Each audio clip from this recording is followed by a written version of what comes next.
Hi, my name is Mia, and you're watching Cardinal Television.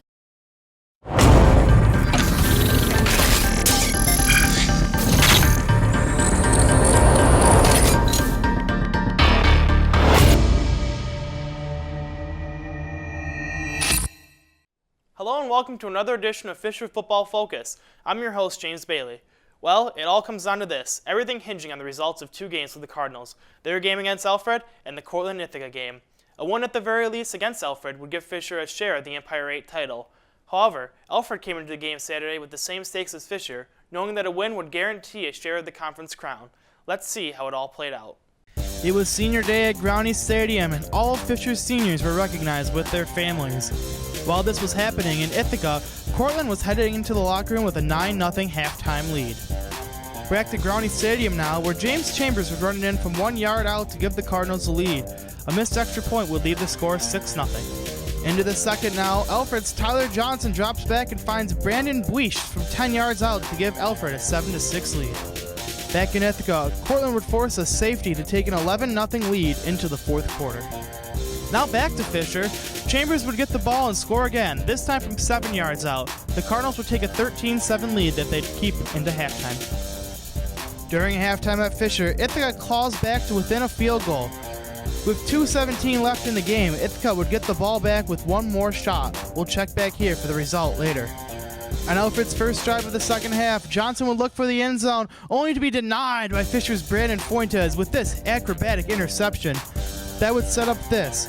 On the Cardinals' first offensive drive in the third, senior running back Steven Stromolo would end up in the end zone, giving Fisher a 20-7 lead.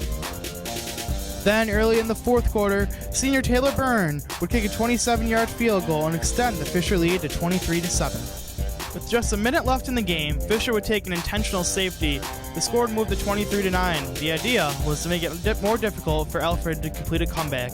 On the first play of the ensuing possession, Johnson would look deep for the end zone again, and once again it's Fuentes coming up big for the Cardinals. His interception would help seal the game. Fisher did their job. What about Ithaca? Unfortunately, the Bombers would turn the ball over on downs in their final possession and fall to Cortland with a final score of 11-8. Cortland's win secured them the Empire 8's automatic bid to the NCAA tournament. The Cardinals' victory still made them Empire 8 co-champions. James Chambers finished the day with 152 yards rushing and 2 touchdowns. Senior Steven Stromolo rushed for 72 yards and 1 score.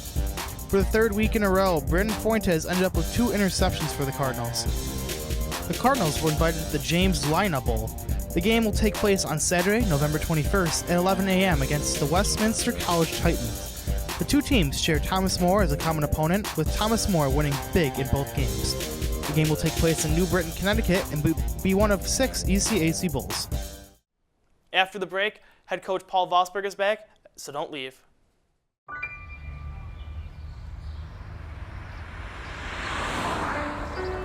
It's harder whenever there's a bigger group.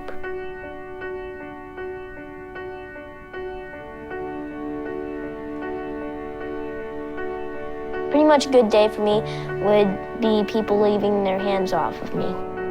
I'm always called names. Everywhere that I go, there's always someone calling me names, calling me gay. I've been choked, thrown up against a wall, punched. Nobody's ever tried to help me.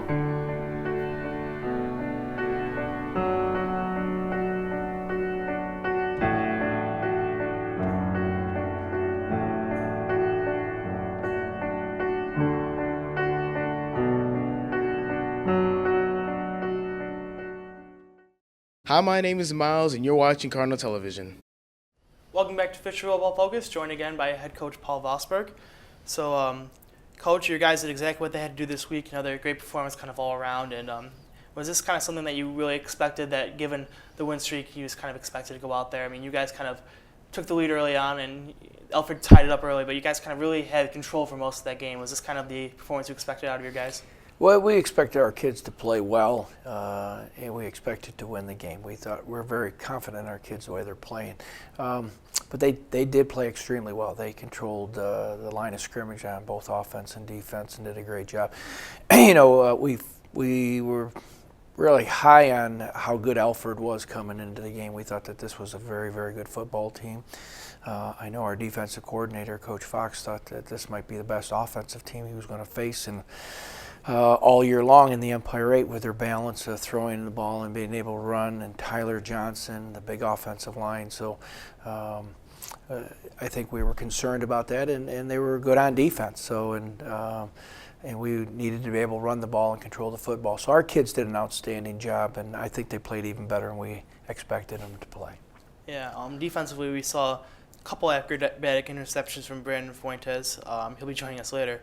But after seeing even the NFL yesterday, Landon Collins make an acrobatic catch and then drop it, to see Fuentes kind of go up in the end zone, go over everybody, and make that interception, it just kind of make you just appreciate it more, seeing that even guys at the top level can't make those sort of plays. Seeing a guy on your team going out there and just making incredible plays for your team.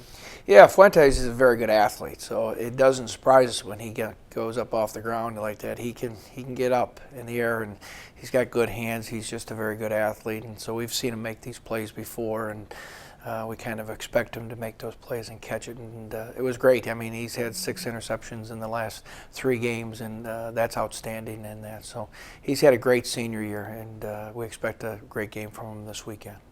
So you guys, as you mentioned, control the game pretty much. Only really gave Alfred 7 points, but there was that safety at the end of the game. Was that a calculated decision that your coaching staff made, or was that a decision made by Brandon at a split second? We made it. We called the timeout and said we're gonna. We didn't want the punt blocked, and then it blocks it in for a touchdown, and now they're only down 1 score. So we thought, well, they're gonna get the ball back one way or another. Well, let's give ourselves 20 yards more by putting the ball out on the 20-yard line. That the 2 points wasn't going to make a huge difference in the game. We were still going to be up by 2 scores. Now let's get a little bit better field position for our defense and so on. So it's not unusual for teams to do that. It's not like it's a rare thing that people will take a safety just to pull the ball out so that they can get better field position at the end of a game. Yeah, it's because Mark Gruba and the Fisher broadcast was praising you and your coaching staff very highly, and as you say, it's a very good strategic decision, but it's weird to hear someone praising giving up points to the other team. So winning the game, but the unfortunate news was that Cortland unfortunately was able to defeat Ithaca and earn the Empire 8 spot in the Division III playoff. When did you find out that Cortland won, and were you the one to break it to your team?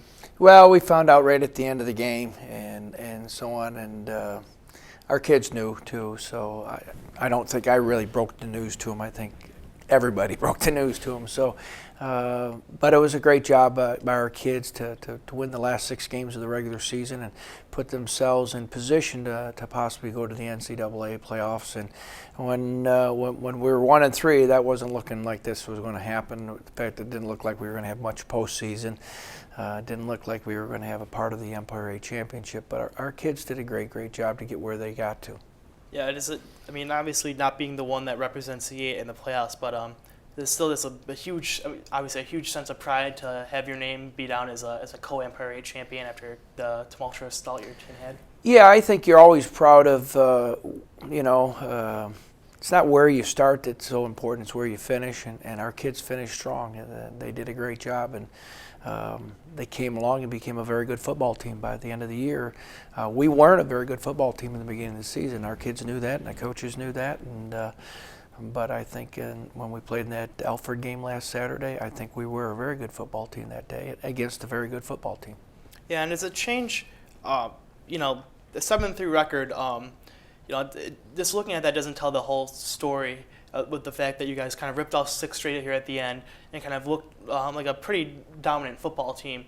So does it change the way you view the season as a coach that you went 7-3, but you ended so strong that it would be if you had gone like 7-3 and had the 3 losses kind of scattered throughout the season?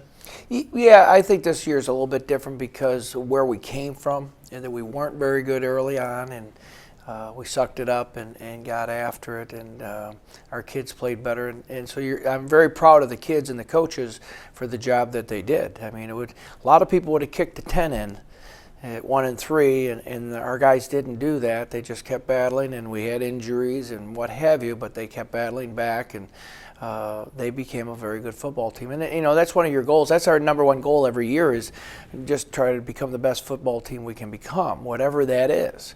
And I think we came very, very, very close to becoming the best football team we could become by the end of the season. So as a coach, you're pretty happy about those things. So didn't qualify for the playoff, but did make it to an ECAC Bowl against Westminster College. Before we talk about them specifically, you just found out this information just about before you came on. So we talked about this a little bit before the show, but how much does it throw off your schedule to not know the team you're playing until Monday, instead of having a little bit extra time after the game on Saturday to prepare? Well, it puts us a good full day back, because we would have started our film work and everything Sunday, as we always do. Well, our filmer, our guys that take care of the film for us, Coach Brace and Coach Fiacchi, they're usually working on the film for Sunday during the week, and so it's all ready to go Sunday for the rest of the coaching staff, as far as it's already broken down and ready to go for us to view at that time. So now we're over there in the office at this point trying to catch up in that. So, but that's postseason play, though, too. That happens in the NCAAs, too, and we've been in the NCAAs, and you don't know to Sunday night, and all of a sudden you're scrambling Sunday night to get those 3 films and to start breaking them down, too. So it's the same as anything in the postseason. You're always going to be a little bit behind than you were during the regular season. So I know in Division I, when a team goes to a bowl game, they get compensated financially, stuff like that. Is that the same case with going to an ECAC bowl like this? They're going to do some things for us, but it's not like D1. Yeah. D1, those guys make some money. Those schools make some money on their programs. That's why the bowl games are so important to them, is because if you're in the bigger bowls, you are making big money for your school. And that in the power conferences are making a lot of money for all the institutions in the conference and that. So we're a little bit different. We're not making money on this. So Westminster College, they're a team that really, their offense really prides themselves on their running game, average 207 yards rushing a game. But on the flip side, your defense has been stopping teams for under 100 yards in each of the last 6 games on this win streak. So do you think that kind of gives you the heads up? That's kind of that you're good against their good, that you think that you're confident that your good part defense can win out? Well, I think it's important, that we're good, strong run defense. Coach Fox has gotten them playing great run defense, and I think anytime you play good run defense, you're always going to be pretty good defensively, and we've become a pretty good defensive football team, I think, over the last 6 weeks, and it's because we are shutting the run down and making teams a lot of times really one-sided, that they can only throw the football, and then we can do some things to stop the passing game, maybe get some interceptions like Fuentes has been getting, and that. So, it's our strength against their strength, and we'll see what happens. All right, well, Coach, I'll let you get out of here and start getting your scouting done. Okay, appreciate it. Next, seniors Kyle Jensler and Brandon Fuentes will be on, so don't go away.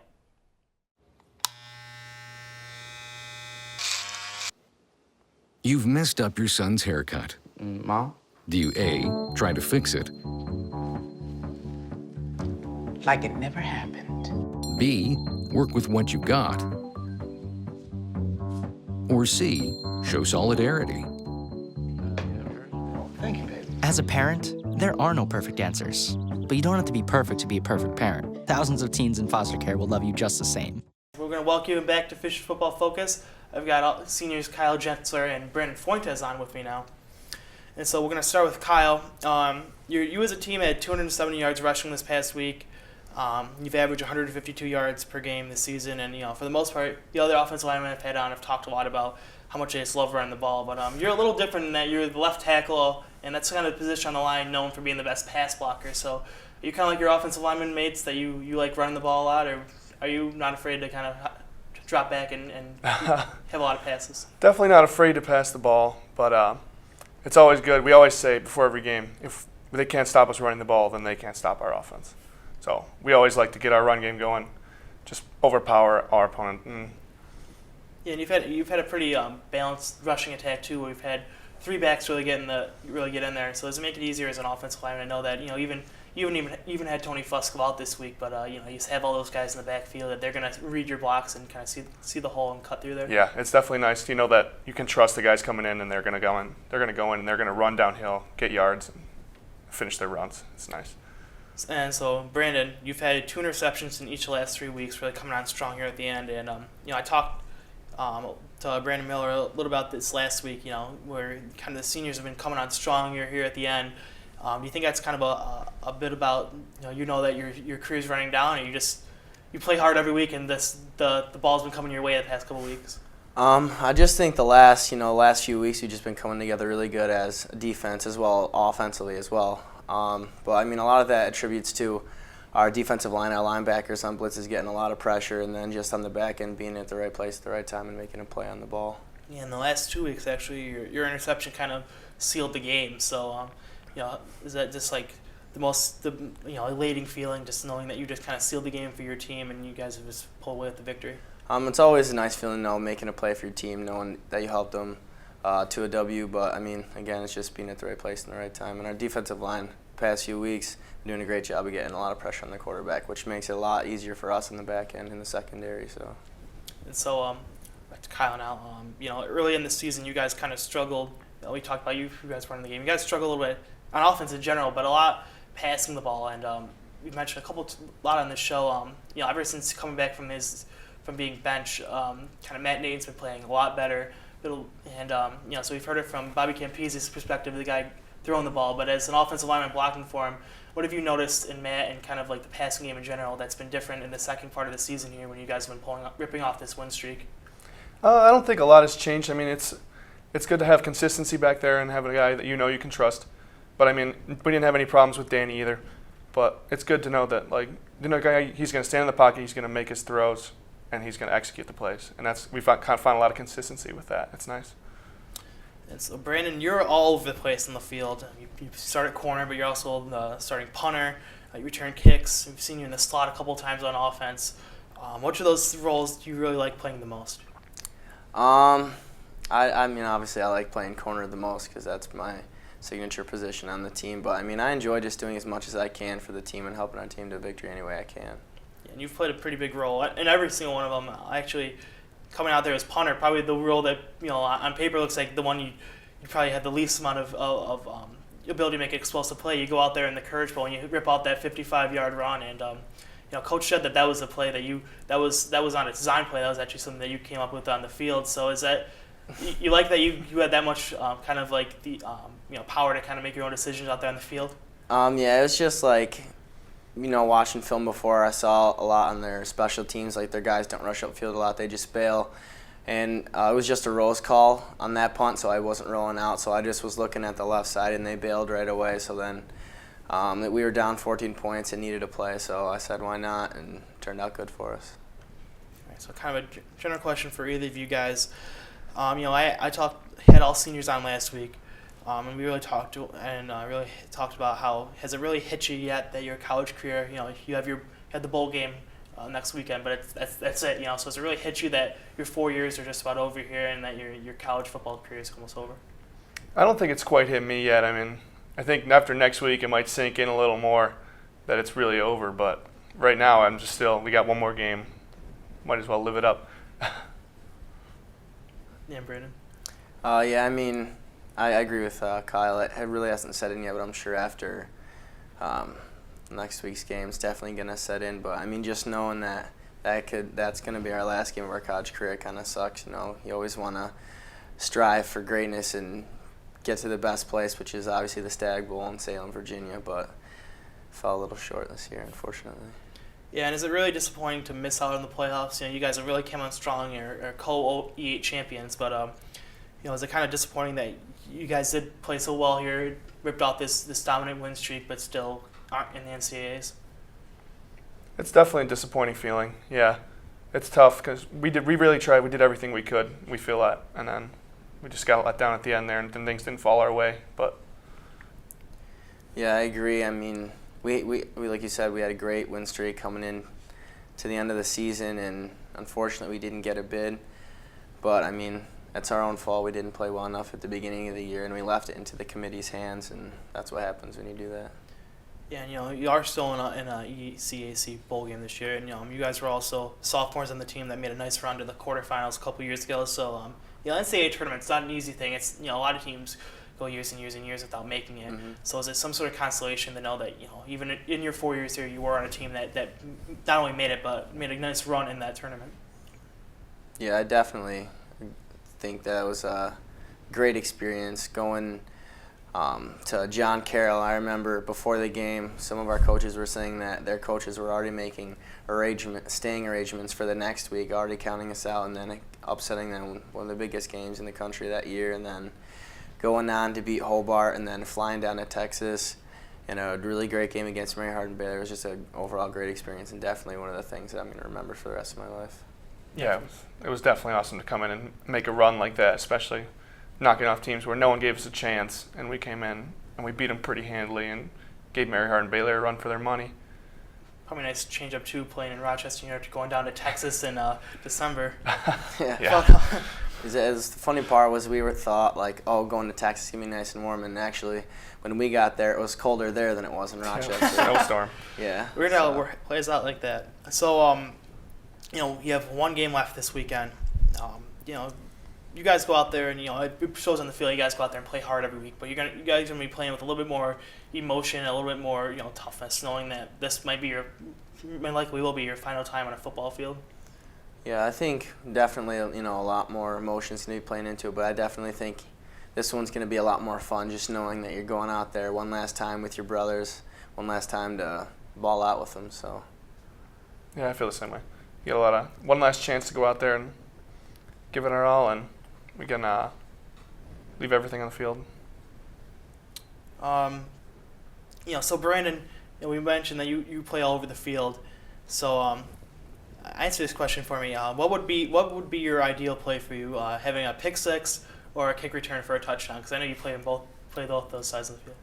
I mean, they'd both be great plays, but I definitely have to go with pick six. Pick six. And your reasoning? Just because I love defense. I mean, don't get me wrong. A special teams play, kick return for a touchdown would be great too. But I don't know. There's something about picking off the quarterback. It's a great feeling. And Kyle, we mentioned left tackle. You play a big role in protecting the quarterback's blind side, doing a big job on passing. So from your perspective, what would you rather be a participant on a game-winning pass play for a touchdown or a game-winning run for a touchdown? I'd like to get the ball for once. But no, either way, as long as we're winning the game, that's okay with me. I don't have a preference. All right. So final game. What would be your dream ending? So for example, I'll use I played in high school. My final play was I got to be lead blocker on a run play for a touchdown, and our 4-year starter senior running back I had helped lead block him into the end zone. It kind of, even though we lost the game, it was a nice way to go out like that. So for you guys, if you guys really thought about what would be an ideal ending to your football career? I'd say probably just going out, getting one more win with our brothers out there. Yeah, as long as leave a legacy. Yes, just like you said, leaving a good legacy for the guys to follow in our footsteps, and just going out there, and as long as we have fun and enjoy it. Obviously, we want to get the win, but I just want to have a really memorable last game. All right. So you guys are both seniors. We just talked before the segment, Kyle, that you're graduating in December. So you guys, what's next for you guys after Fisher? I'm actually planning on doing physical therapy. So I've applied to some grad schools right now. I'm waiting to hear back. Got a number one option? No preference yet. We'll see how it goes. Brandon? I really want to get into coaching. Either that, or I kind of want to be a scout or work in the front office of a sports organization. What's your major? Business, and then minoring in sport management. Oh, okay. So what's the backup plan if you don't get that coaching job? I actually would really like to start a business with my brother and my dad, because my dad, he's a really big business guy, and my brother went to school for business too. So. Oh, very nice. And so finally, Westminster College next Saturday. You guys both share a loss with Thomas More. So have you guys really, Coach kind of talked about this in his segment, you guys really haven't had a chance to scout them yet, so is that do you feel like you're going to be a little less prepared, or are you just going to have to scramble a little bit more later in the week to get ready for that game? Well, there might be a little scrambling, but our coaches usually do a really good job getting scouting reports together, getting us into meetings, watching film, keeping us prepared and getting ready, so I'm sure we'll be pretty well prepared come Saturday. Yeah, I mean, I think as long as we just go out there, do what we do best, and that's play smash mouth, St. John Fisher Cardinal football, I think we'll be fine. All right, and Brandon, from your perspective on defense, they really are a big rushing team, and they really struggle to pass the ball. But as you mentioned, your defense is doing a great job shutting down the run. So does that make you more confident as a corner, knowing that passing the ball isn't their forte? That to know that hopefully your defense will be able to shut them down, and they'll be a little more uncomfortable. Yeah, I mean, anytime you come into a game, you always want to shut down the run first and foremost, because when you shut down the run, it really limits what they can do passing-wise, because, if you shut down the run, it really eliminates a lot of the play-action stuff that they can do, which really limits stuff for us on the back end of things. So it's going to be exciting games. All right, well, thank you very much for being on. Best of luck this weekend, and best of luck moving on after Fisher. Thank you very much. That's all the time we have for this edition of Fisher Football Focus. Be sure to check back next week after the Cardinals take on Westminster College in the ECAC James Lina Bowl. We'll talk about the bowl and wrap up the season. For Cardinal Television, I'm James Bailey. Catch you next time.